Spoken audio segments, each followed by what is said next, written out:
Welcome to today's Explainer. Today, we are unpacking a massive crisis of trust happening right inside your wallet. We're going to explore exactly why government-issued money is fundamentally flawed, how it is secretly draining your purchasing power every single day, and how a completely different approach to wealth is practically changing the entire economic landscape. Let's get into it. So let's dive right into this foundational question. What exactly is money?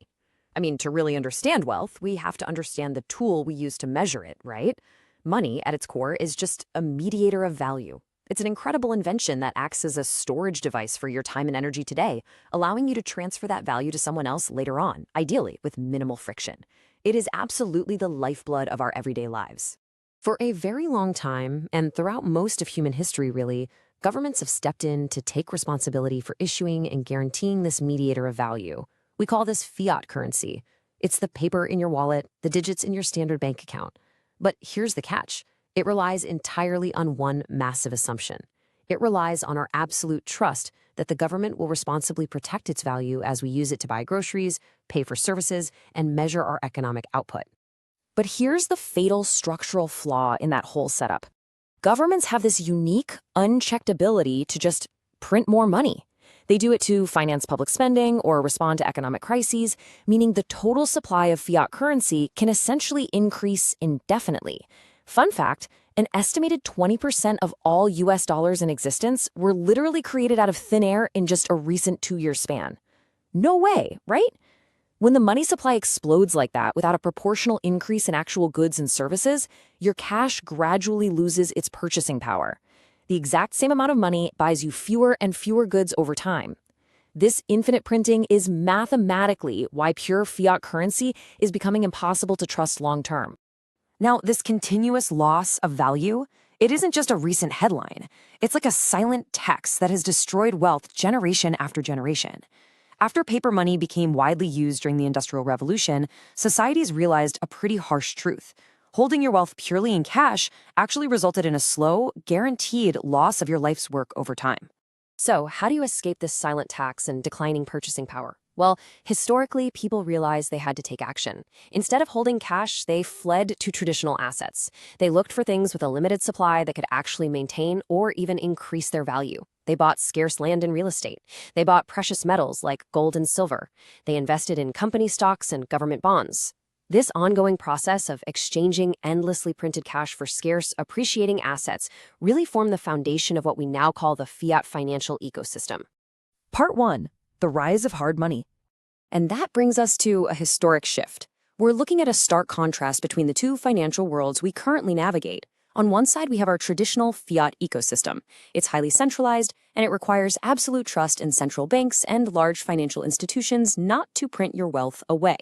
On the flip side, a totally new, decentralized ecosystem has emerged. It doesn't rely on a central authority. Instead, it operates entirely on distributed networks and advanced cryptographic technologies. It's basically a system governed by math that answers to no single government or bank.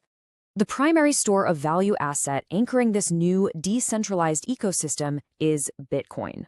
Now, let's clarify something right off the bat because it's super important. Bitcoin and cryptocurrencies in general are not the exact same thing.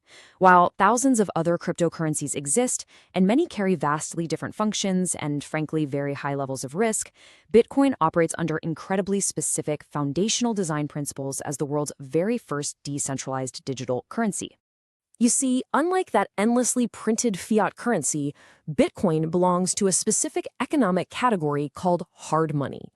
Hard money is defined by two fundamental things. It is incredibly difficult to produce, and it has a strictly limited supply. For thousands of years, gold was our best example of hard money because it requires significant time, heavy labor, and physical energy to pull it out of the earth. Bitcoin functions in a remarkably similar way, but purely in the digital realm. In this digital world, the rigorous creation process is literally called mining. It starts with specialized computers expending massive amounts of real-world energy and computational power. That energy is used to strictly validate transactions and secure the entire global network. Only by doing this verifiable work do these miners receive newly issued bitcoins as a reward. You can't just print it out of thin air. You literally have to prove you expended energy to earn it. 21 million. That is the magic number. Listen to this.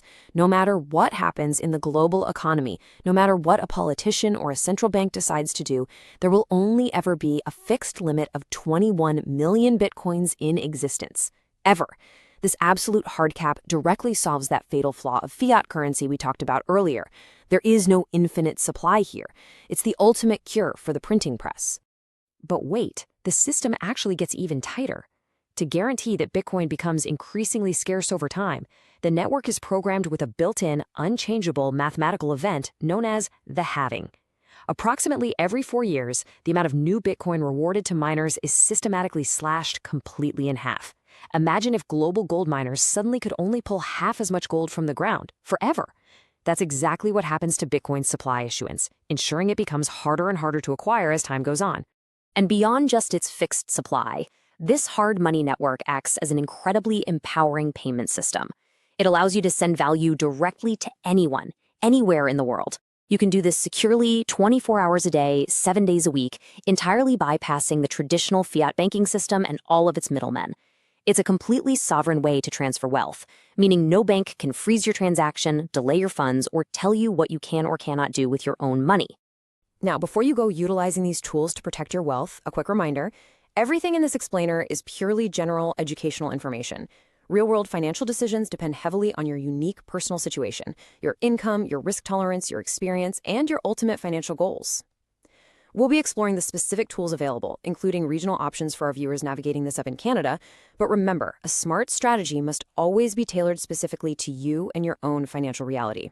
So this massive historic shift away from untrustable fiat leaves us with some pretty vital questions, doesn't it?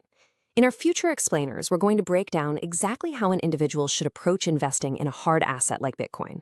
We'll explore how much of it practically belongs in a modern, balanced portfolio alongside those traditional assets we discussed, and we'll look at disciplined strategies for timing your entry into the market. Because ultimately, building a better financial future doesn't happen by accident. It happens with knowledge, discipline, and a very clear plan. So as you watch the legacy system quietly print away your purchasing power, ask yourself this: will you leave your life's hard work trapped in a currency with an infinite supply? Or will you secure your future with the unbreakable math of hard money? The choice is absolutely yours.